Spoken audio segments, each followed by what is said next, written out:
In this lecture, we'll discuss common value auctions and the winner's curse. Now, the winner's curse might sound like something out of like an Indiana Jones movie, and while it's not quite that exciting, it is almost as interesting. And in a common value auction, bidders typically, one, bid below their estimates due to this idea of the winner's curse. Oral auctions return higher prices because they release more information than a sealed bid auction. What is a common value auction anyway? In a common value auction, the value is the same, the value of the underlying item is the same for each bidder, but nobody actually knows what it is. Each bidder has an incentive to estimate the value, of course, but they can only do that. They can only estimate the value. So some auctions you might think of, say, or you may have heard of an oral or an English auction.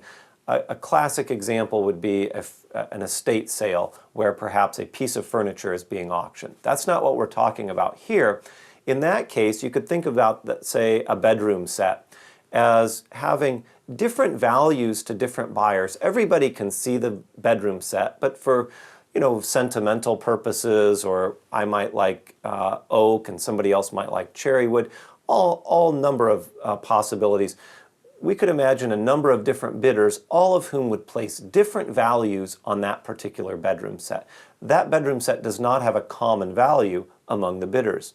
In contrast, suppose that we are all bidding on a particular tract of land that we know contains some oil reserves. None of us knows for sure how much oil is under there, but to the extent that we're all going to be bidding on that and drilling that oil to sell it into the world oil market, whatever amount of oil there is in there, it has a certain economic value. It's just that none of us know what that amount of oil is, so none of us knows the exact value.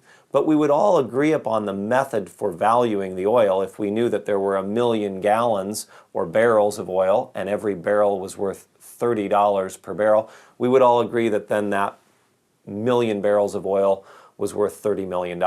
The idea of a common value auction is then that we're all bidding on something that has a common value. It's just that none of us knows what that exact value is. We're all coming up with our own estimates of it. In these types of auctions, it's very important to pay careful attention to our estimates to make sure they're very accurate and to be cognizant of or to understand the winner's curse. What is the winner's curse and how do we counter it? Well, the idea of the winner's curse is the following. In many business settings, we're forced to estimate the value of any number of items.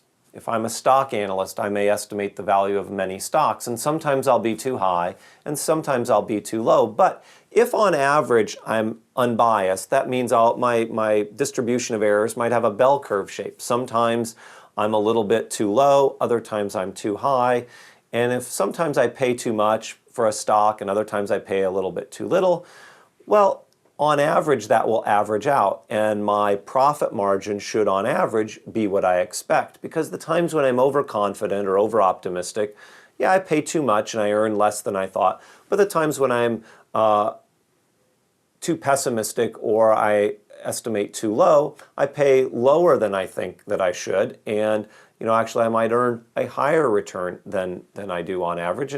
And if my good choices or overestimates are balanced out with my underestimates, on average, I'll be right there in the middle. An auction doesn't work that way.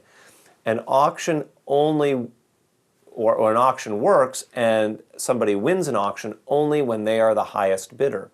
And so if you think about when are you most likely to win an auction, in a common value auction, imagine you're bidding for this tract of oil against 20 other bidders. Who's going to win? The person who has the highest estimated value. Most likely, that person has either made some error, or this is an example of when they're being too overconfident and overestimating. But in an auction of a common value item, do you ever get a chance to be the low bidder and have that underestimate cancel out your bid that was too high? You never do. There's only one bidder. and that's the person who has the highest bid. So the idea of the winner's curse is simply that if you win, it probably tells you that you may either have made an error, or this is the instance where you're being most optimistic, and it's never going to be balanced out by an instance where you're least optimistic. Because when you're least optimistic and you have the lowest value, you just never win the auction. And so it's not a symmetric distribution of outcomes. So the winner's curse is worse when there are more bidders. When there are more bidders, if you're the highest bidder, then that means even higher likelihood that you overestimated the true value. It's also worse when other bidders have better information, because better information means that their estimates are more accurate. And if you've outbid all of them, most likely, again, your bid is too high. You've overestimated. Well, bidders know this, and so in situations or in common value auctions, bidders will tend to reduce their bid to a level below what they truly expect that asset to be worth. In other words, below their top value. And that's natural. That's a natural and rational response in a common value auction.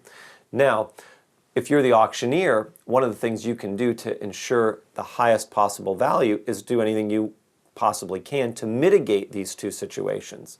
In other words, one way would be to release as much information as you can. The more information bidders have, the more confident they'll be in their bids, the more accurate their bids will be, and the more incentive they'll have to bid closer to their true value.